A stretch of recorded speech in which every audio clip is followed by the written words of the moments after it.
Hi guys, I'm recording something at midnight once again. I know it's been 2 months since the last time I yapped on my podcast. I know I yap randomly, and until now, I haven't actually organized this podcast. And I sincerely apologize for that.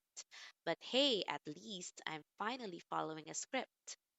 I had to change the flow many times because the more I thought about this topic, combined with all the things that conspired for the past 2 months, the more I realized many things which I'll be congesting in one episode.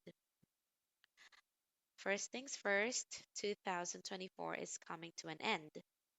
We all learned and unlearned a lot of habits, lessons, and beliefs, and that is totally okay because these are all part of growing, and we all know that change is the only constant thing in this world. In my case, I had to reset most parts of my life because of its sudden changes, like the unexpected plot twists, and I am so blessed to realize that God actually allowed me to revamp one of my hobbies, which is reading.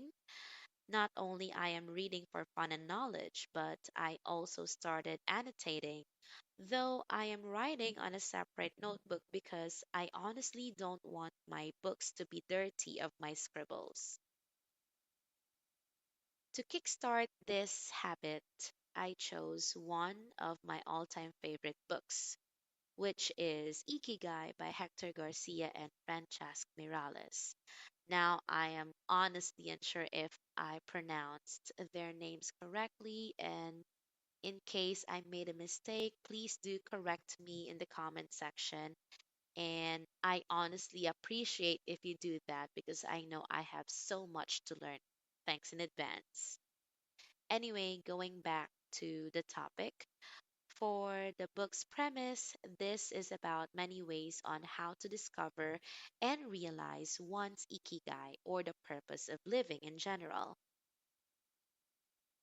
One method that caught my attention was the word microflow, which means a small thing that you gradually convert into a habit to establish your desired flow, which then leads to realizing your purpose. As I am still in the process of accepting things, healing, and moving forward, I realized that microflows became my coping mechanism. Aside from this revamped reading hobby, I also started other activities such as hiking, dressing up, journaling, vlogging on Instagram, and even learning a new language. These activities became my escape, whether my emotions shift on a whim, which I think is healthier than merely sulking in a corner or crying.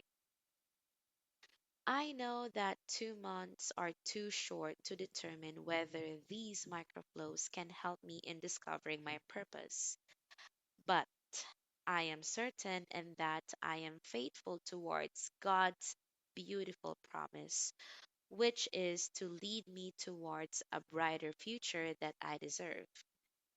These microflows became my salvation, and I am honestly looking forward to the fruits these are going to bear in this journey.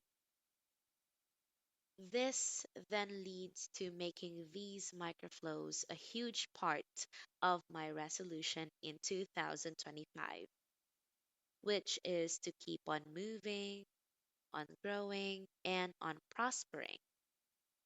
Even though I know this ain't going to be linear, I promise that I'll keep on showing up at least and achieve a minimum of one microflow in one day. Just like what was written in Ikigai, I shouldn't stop seeking my purpose for myself, my loved ones, and wherever or whoever I'll be dealing with in the near future. Having microflows is only a chunk of living life, I know. But I hope that this episode becomes a reminder that you can start here. I am so glad to share these thoughts with you all. And as I am ending this episode, I want to greet you guys a happy new year. I love you all, and I'm looking forward to see you in 2025.